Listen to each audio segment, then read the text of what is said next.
Hello there, everybody, and welcome back to another episode of A Game of No Halves. This is a podcast where I, Miles, chat to my dad about the crazy world of the football team that he's invented inside his own head. He's sat to the left of me. Welcome, Bob. Thank you very much.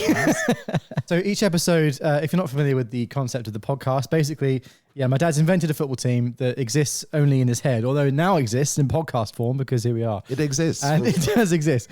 And incredibly, I still find this baffling, and anybody that I introduce this concept to is quite amazed.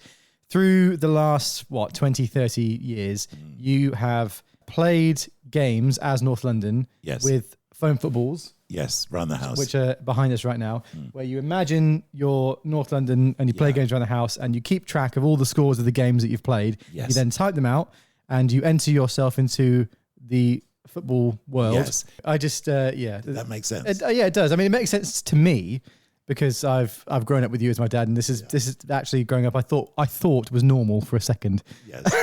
It's since been proved to me how bonkers this is, but in a brilliant way.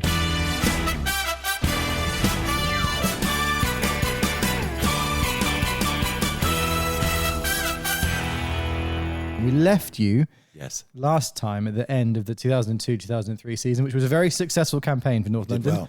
Yeah. League champions, Champions League champions. Quite an exhausting season, though, because we made the final of both the domestic cups as well. Yeah. So, in effect, we did what Liverpool did a couple of seasons ago, and that's play every single available game.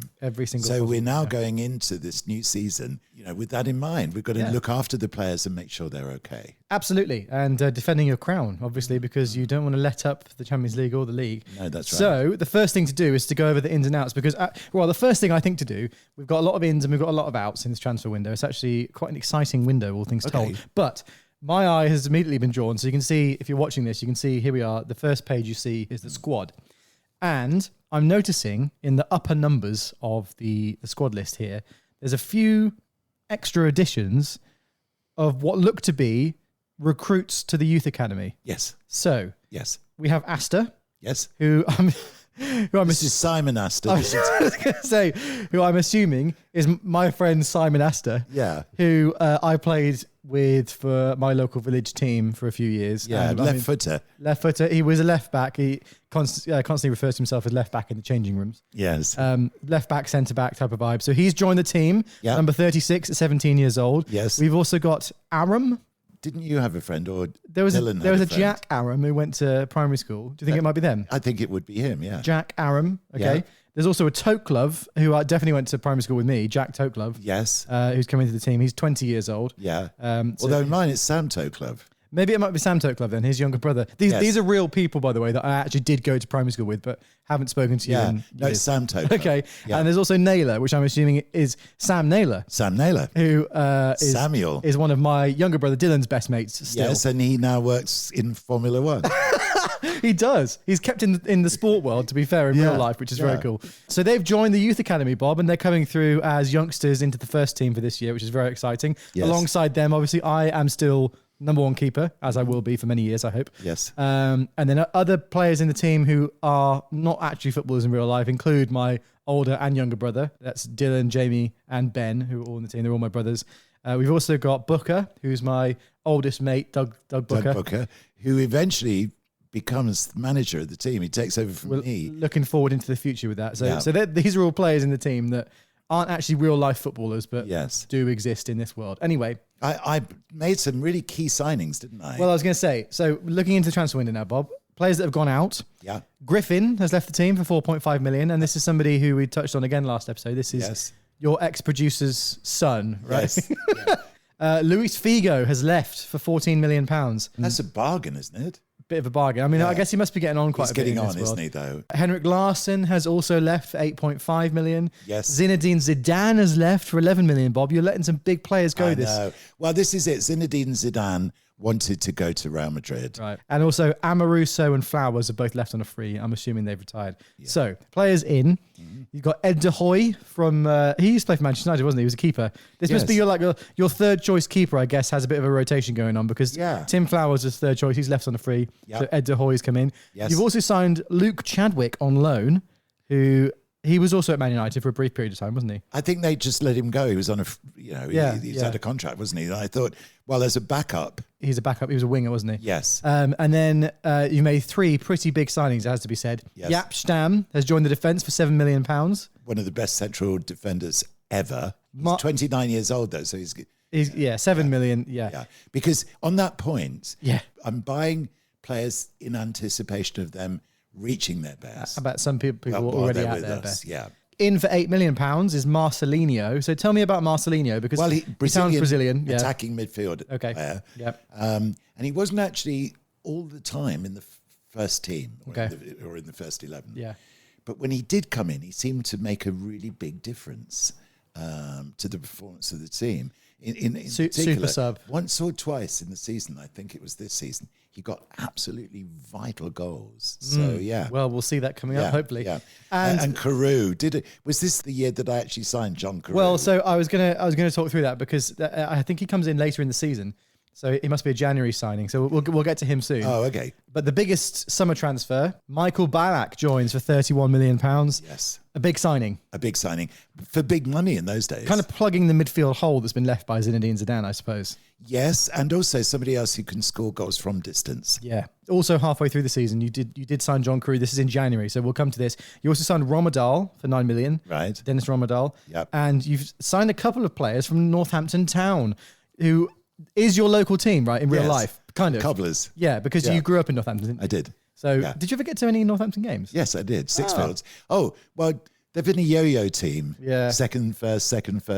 And a couple of times I went to semi-finals at Sixfields when they were trying to get into the playoff final. Yeah. So yes, and they were kind of like a nursery team. So Asamoah and Harper, do you remember who they were? No. They didn't make an impact on the team. No, they didn't really. No, okay, fine. But we did send quite a few players out on loan to Northampton Town at certain times to give them first team experience. Yeah, okay, fine. Yeah. You've got a couple of summer transfer targets, who I guess you must have pinpointed for the end of this season. Okay. So I guess we'll find out next episode whether you sign these players, but they are Pablo Aimar and Kaká. Oh, wow. 2 big players you'd like to get in there. And actually when we get there, but just as a teaser really, but Kaká had a really, really huge part to play in a certain moment in the team. Yeah. We'll find out about that in future episodes. Yeah. So we move into the preseason tournament, Bob, the Pan American tournament. Ah, okay. So this is when I would have taken the team out to Nashville. Well, I guess so. So you had a little league table going on against Team America, Yes. River Plate, Yes. and Barcelona. That's right. You win all 3 games with ease. This was in Nashville. Was it? took Actually, in place in Nashville, it was. Nashville, yes, it So, did. so you finish up top of the league, 9 So points. as we discover happens a lot with this team, it's groundbreaking.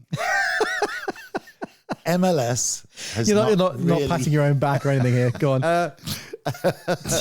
MLS hasn't really got started yet. Okay. But we So are what, we're in 2003? promoting. Yeah. We're literally getting soccer underway in the States. And I tell you, I was going out to Nashville.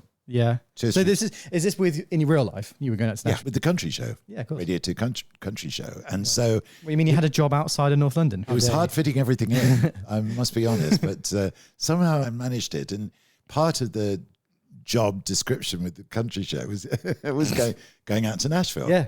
And we always stayed at the Holiday Inn in Vanderbilt. Okay. Because it was just opposite the municipal park.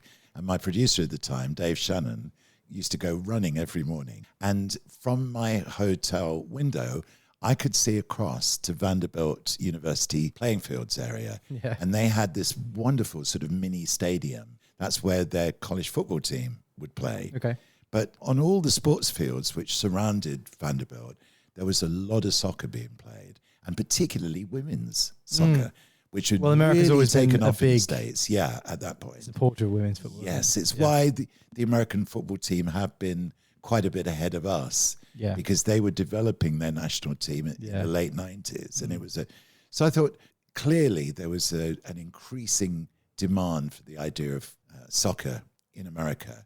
So we decided to be part of a kind of inaugural Pan-American summer tournament. There you go. It's held at the main stadium in Nashville, the Nissan Stadium. Well, it is now. I guess it might not have been back then, but the NFL stadium for That's right. the Tennessee Titans. And it was terrific. It was great pre-season preparation too, because of course it's so hot in Nashville that time of the year.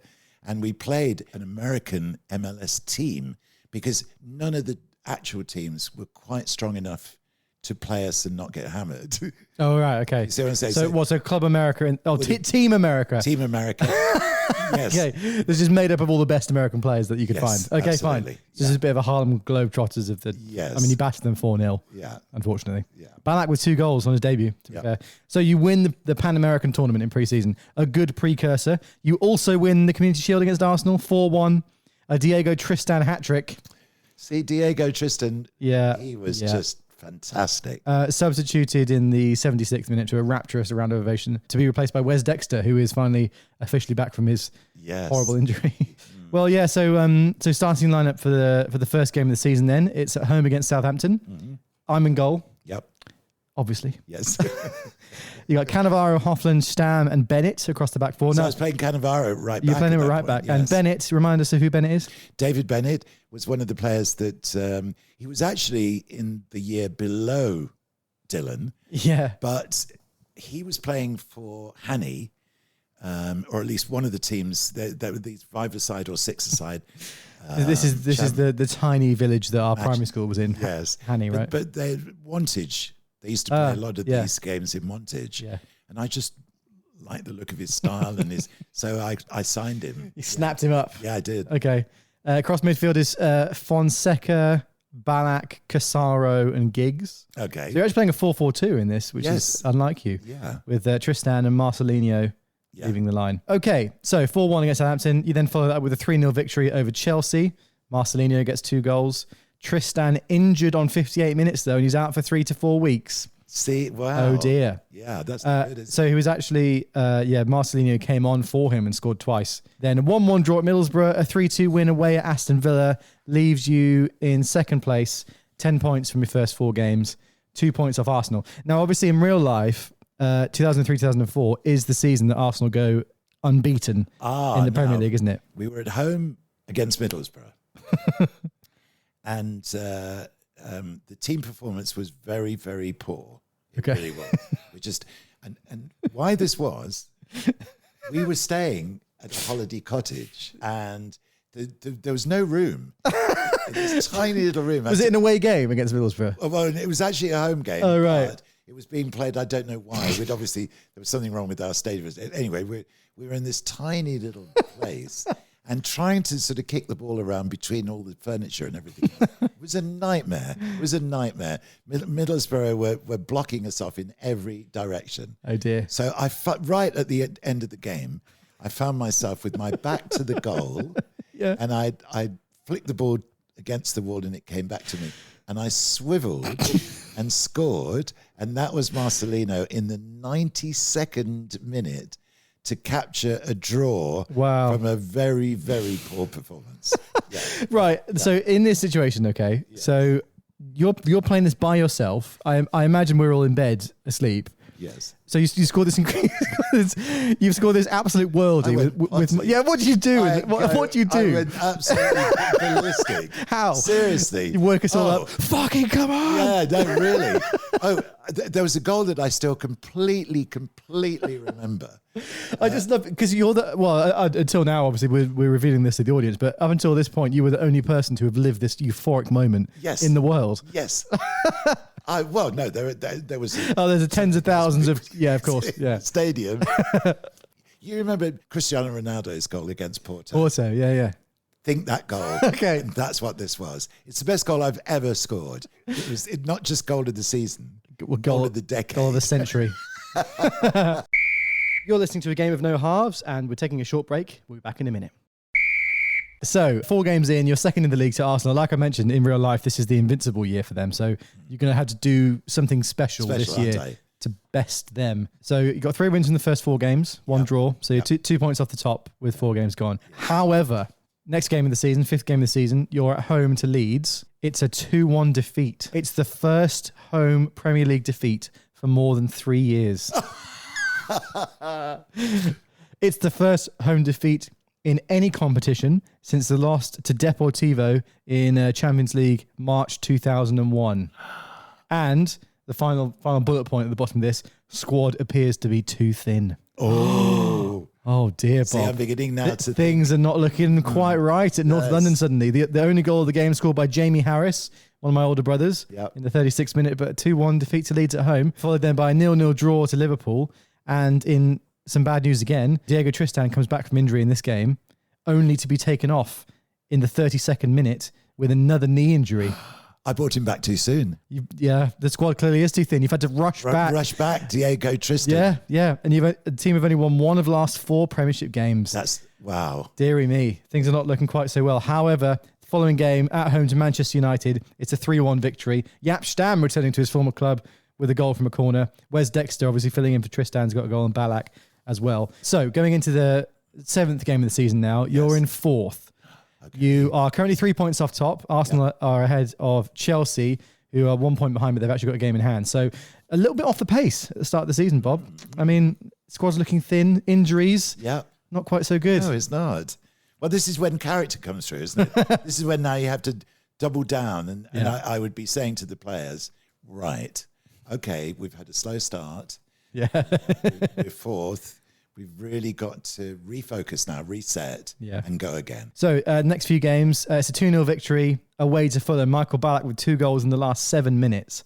So the team character really coming through here. Yes. Then followed up with a 3-1 victory over Spurs. Another Jaap Stam goal from a corner kick. And so you're gonna have to explain this to me, because in the notes for this game, you changed from a 4-2-3-1 formation to a 3-2-3-2.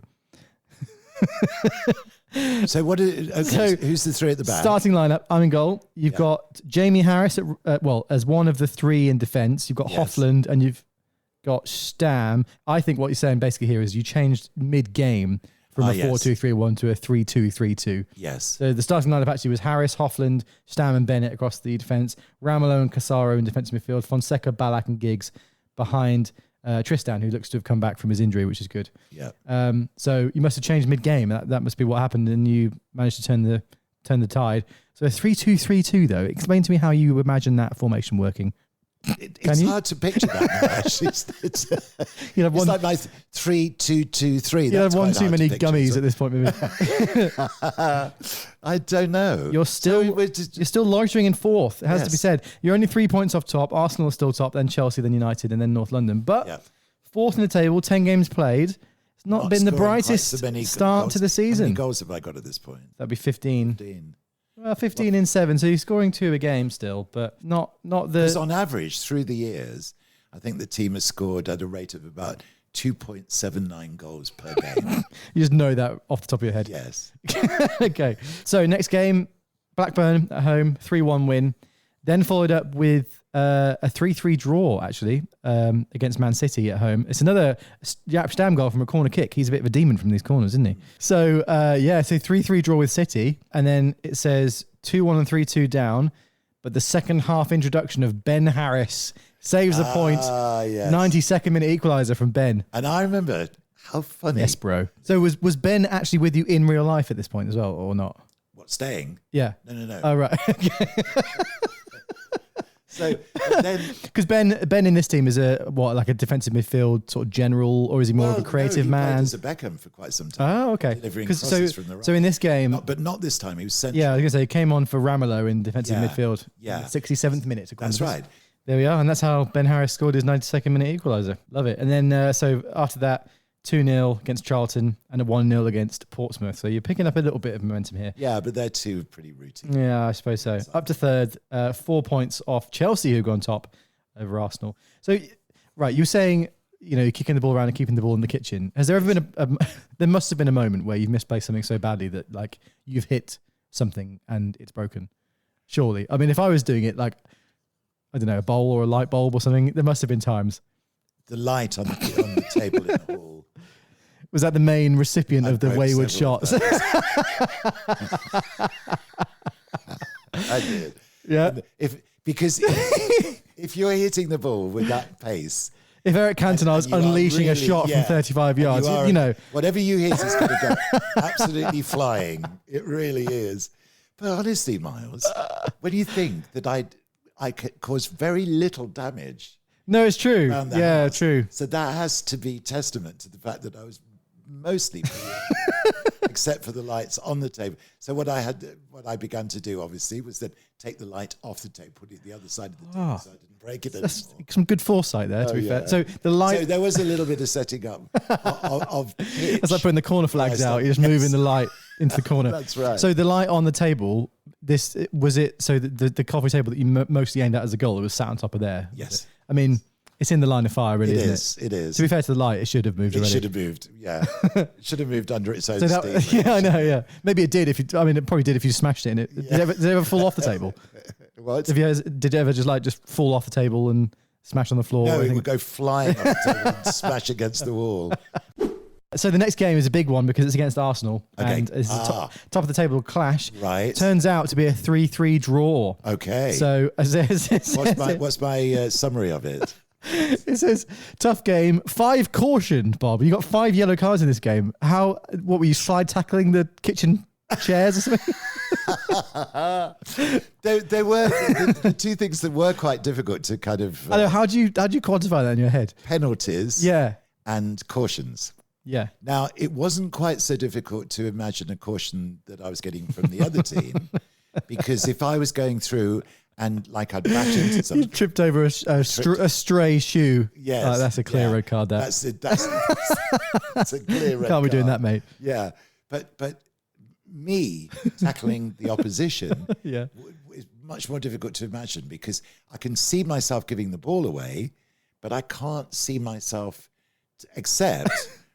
Arsenal were playing very aggressively towards us. Yeah. So quite intentionally began to start going over the ball a little bit, and just leaving a few in on Vieira and stuff like that. Yeah, exactly. Yeah, okay. So 5 cautions, very unusual for us to get. Yeah. It says here, Casaro, Stam and Dylan Harris are the stars of the game. Dylan Harris being my younger brother. He didn't score though. Diego Tristan with 2, Michael Ballack with 1. So a 3-3 draw. Diego Tristan is he's our Van Nistelrooy now. Yeah. The following game, you're away against Everton. It's a pretty comfortable 3-1 lead. Everton take a deserved lead through Rooney after 24 minutes. Oh, how amazing. Prior to joining Man United. Oh, that's incredible, isn't it? How about that? Yeah. So he would have been 17, 18 at this point. And then after that, though, North London go up the gears to produce world-class performance.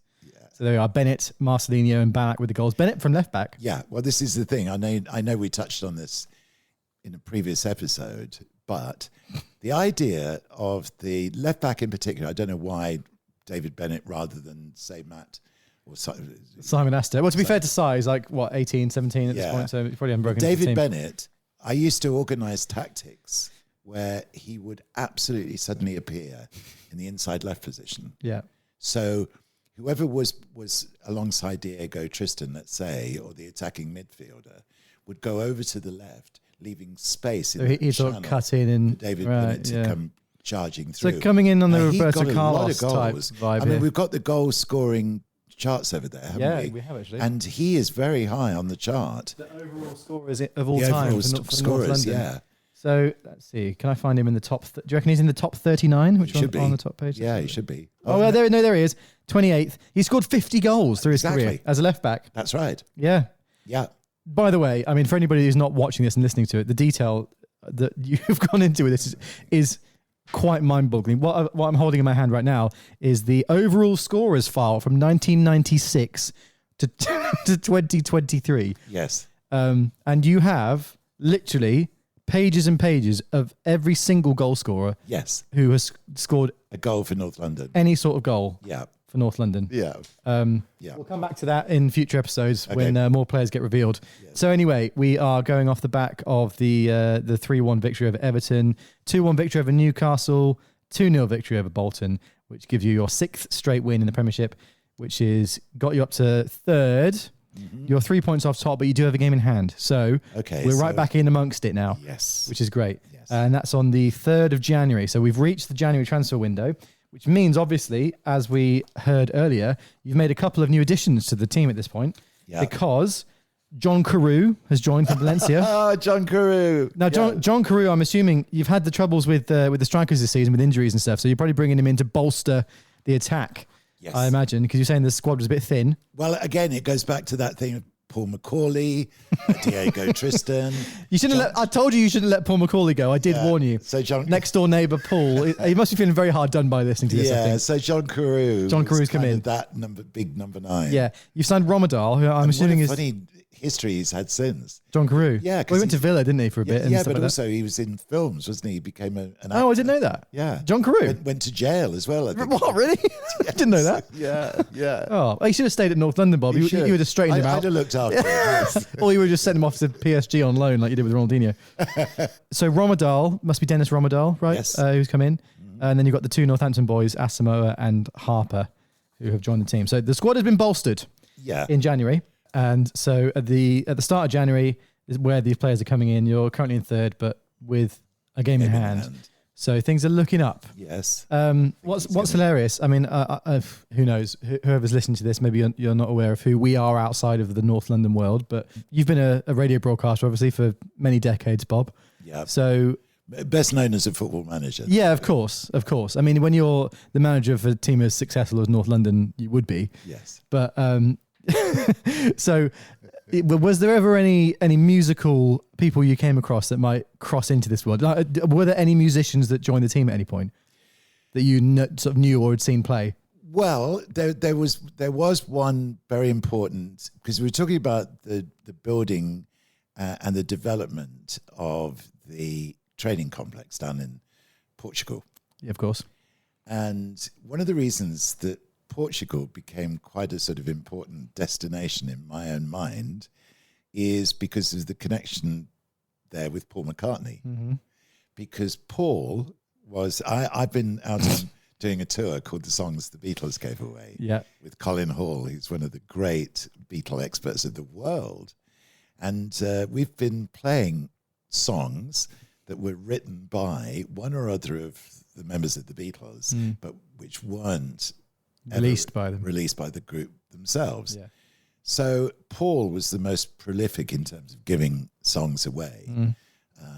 When you go through the list of songs, but there was one really, really eccentric moment where Paul was in Portugal. He was at a golf club bar. He was getting a little bit tipsy towards the end of the evening, and he found himself behind the drums because there was a little one of those nightclub groups playing. Okay. Well, he just booted them off stage. Jazz covers, and I want to be on stage, and they're going, "Oh my God, it's Paul McCartney!" Yeah. Anyway, somebody had a tape machine. Yeah. And as Paul was bashing away on the drums, he started singing the name of the golf club, which was Panina. Panina. He's really, but 2 o'clock in the morning. Sounds like a football chant. Panina. And say somebody had a tape machine, they recorded it and passed it on to Sergio Mendes. There you go. No, actually not Sergio, Carlos Mendes. I think it was Carlos Mendes. Okay.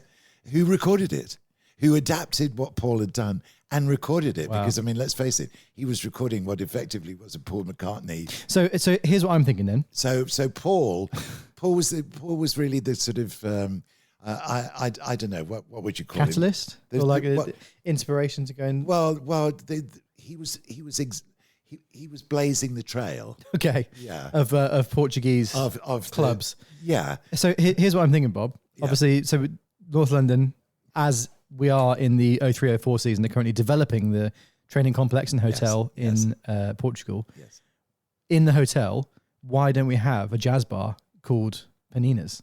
And then as entertainment for the guests in the evening, we can get some of your musical friends and colleagues to come and play. Multifaceted is North London.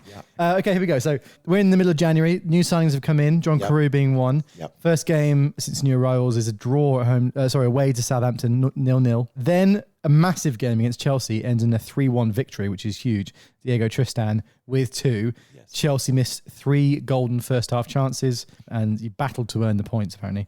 But then, shock result. Away at Middlesbrough, a 2-1 defeat, which is massive. North London only come to life after second Middlesbrough goal early in the second half. Banak gradually finds range, and we're talking about the woodwork. And was it last episode? Yeah, you hit the woodwork 6 times in this game. 6 times.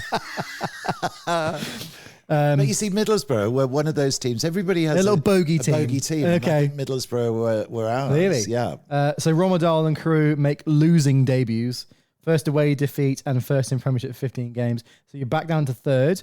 You are now 5 points off the top with the game in hand. So there's no chance of... I just not in my own hands. Not in your own hands. But we're 21 games into the season here. So we've got a few games left to go. Yes. Aston Villa, 1-0 win. Stan from a corner again. Yeah, Stan from corners. He's a bit of a beast, isn't he? Following the Villa win, it's a 0-0 draw at Newcastle.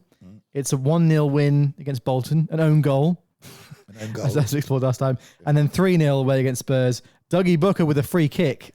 Things you'd love to see. And Fonseca scores his first goal since the opening day of the season. Right. So not a particularly productive campaign for him so far, but it leaves you in second place now. You've got a game in hand still, but you are now 7 points back from Arsenal. Oh, really? Who are undefeated. Who are still undefeated and will be for the whole season, obviously. Yeah. So, the gap is opening up a bit more to the top of the table. Yes. Maybe there's something to be done about it, though, Bob, because the next game at home, 7-2 against Wolves. What a ridiculous result. Marcelinho, Fonseca, Ben Harris. I scored a free kick. Yes. Oh, my God, is this the game? That would be the game. So I now remember this moment vividly because I actually did...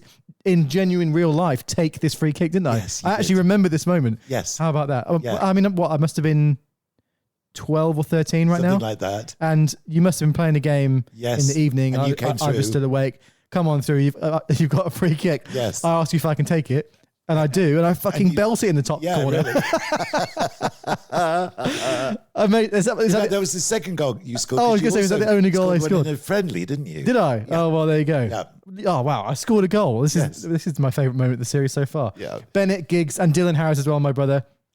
Team break free after 7 months of low scoring to deliver performance of the season. Yes. Rounded off with the goalkeeper scoring a free kick in the 56th minute. You then win against Birmingham, 1-0. Romadal with his first goal for the club. Big 2-0 win away at Liverpool as well for your 5th straight Premiership win. And it actually says, unfortunately here, this follows a 4-2 defeat by Real Madrid in the Champions League, of which you are knocked out at this stage. Right. So you're knocked out quite early in the Champions League. You're 3rd in the league here now, North London. 2 games in hand, though. And you are, if I can do my maths here, 8 points back from the top. So even if you win both games, you'll still be 2 off. So it's looking like the league is starting to slip away at this stage, which is a shame. So we're looking to try and turn things around. 2-1 win at Everton. Bennett with 2 from left back. Yes. So he is proven to be a goal scorer left back. This whole tactic of him coming into the forward line from the inside left position, it's working. It's working. Follow that with a 5-0 win against Fulham. Dylan Harris with 4. A fantastic individual performance, it says here. So, my younger brother Dylan, who is playing central midfield for this game, because normally he was a winger, wasn't he? Yes, he was. Yeah. So it's Has he got older though? Not yet in this. He at the start of this season. Let's have a look. No, he's 22. Okay.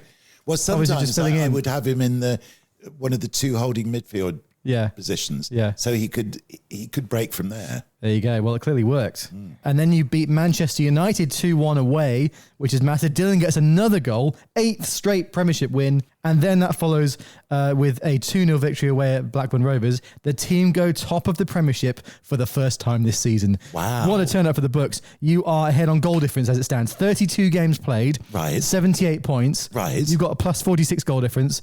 Arsenal have got plus 40. Obviously, Arsenal are still unbeaten at this stage as well. So there are 6 games to go. It's neck and neck. This is massive. Next game is at home to City. A 0-0 draw. A tired draw in wet and windy conditions. How do you determine? So I guess it was just wet and windy outside. Yeah. Ends your 9-match winning run. And then this is really disappointing, actually. 4-2 loss to Charlton away. Oh, dearie me. What do I say about that? 2-0/3-1 down. Charlton produced their best performance of the season. Dylan Harris brings score back 3-2 before Charlton score 4 from a corner to end match. Bennett injured, possibly out for the rest of the season. Things have suddenly started to not look quite so good. And then you play Arsenal away and they beat North London 3-0. The defeat effectively ends the Premiership challenge. The following game is a 2-2 draw to Portsmouth, and now, well, it's basically confirmed that Arsenal are going to be crowned champions. You've played 36 games, they've played 37, but they are 7 points ahead. The Premiership title charge has come to an end. 2 games left of the season. You beat Everton 1-0. Another goal from Dylan, who's ended the season in very good form. Yeah. And then the final game of the season at home, a 4-0 win over Liverpool. John Carew with 2 goals. His first goals for the club since joining in January. So that's not proved to be a great signing. No. Dylan scored again. And the season ends with North London second place by 6 points to Arsenal, who end the season unbeaten. So you end Premier League season in second. In terms of the overall competitions, here we go then. You were knocked out in the quarterfinal of the Champions League by Real Madrid. You were semi-finalists in the FA Cup. Yes. And knocked out in the 5th round of the Carling Cup. No medals for the first time since 1992-93. Whoa. That's a shock.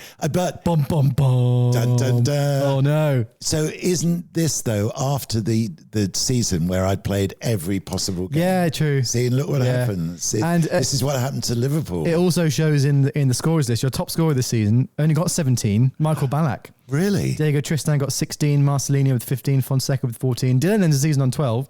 And, John Carew only got the 2 goals in the last game of the season. So, clearly, some bolstering up front is needed. Tired end to the season. Wes Dexter got 5. I guess some more injuries for him. Yeah. So it's a disappointing season, Bob. I can't believe it. No silverware. No silverware of any description. For the first time since 1993. I mean, sum up your feelings at the end of this tumultuous North London season. Now have to. I'm not completely surprised. Yeah. To be honest, it is a bit like the Liverpool implosion, where players are just simply exhausted. I mean, you shipped off Figo and Zidane, a lot of important players as well. Some bolstering of the squad, I feel, needs to be done in the summer. Yeah. Well, we heard at the start of the episode, didn't we, that Pablo Aimar and Kaká are 2 of the main targets for this summer transfer window. So I think them coming in would be even big. more determined to land them now. Yes. I mean, I'd say potentially you might be looking for a striker as well. I do think Diego Tristan was injured for a lot of the season, and that meant that your goal scoring power. And of course, Wes Dexter's getting on a bit in this, isn't he? And John Carew didn't do the business when he came in January.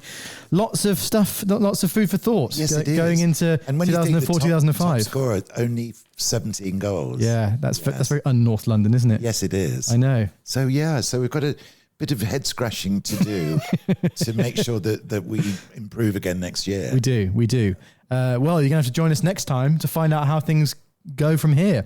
If you're not following us on socials, by the way, at A Game of No Halves, we post pictures and content and all that sort of stuff. And if you're listening on any streaming platforms and you can hear the paper that I'm shuffling around through the episode, that this is all of the written out statistics, formations, goal scorers, league tables, everything that Bob has painstakingly compiled over this last 20 or 30 years. Because as I'm playing a match, all these notes and statistics go down literally as the match is being played. And we'll be posting photos of all this in between episodes as well, so you can see how things are going. So please do give us a follow at A Game of No Halves. If you're enjoying the podcast, please leave us a 5-star rating and subscribe on whichever streaming platforms you're listening to. That would really help out. And join us next time for the 2004-2005 season, in which hopefully North London can get back to some silverware winning ways. If we sign Kaká, I think that's going to make a huge difference. Okay. Thanks everybody for listening and watching. We'll see you again soon. Bob, any parting words for the audience? Well, let's look forward to a much improved performance in our next season. And Kaká, I've got my sights set on Kaká. We'll see how we go. See you next time, guys.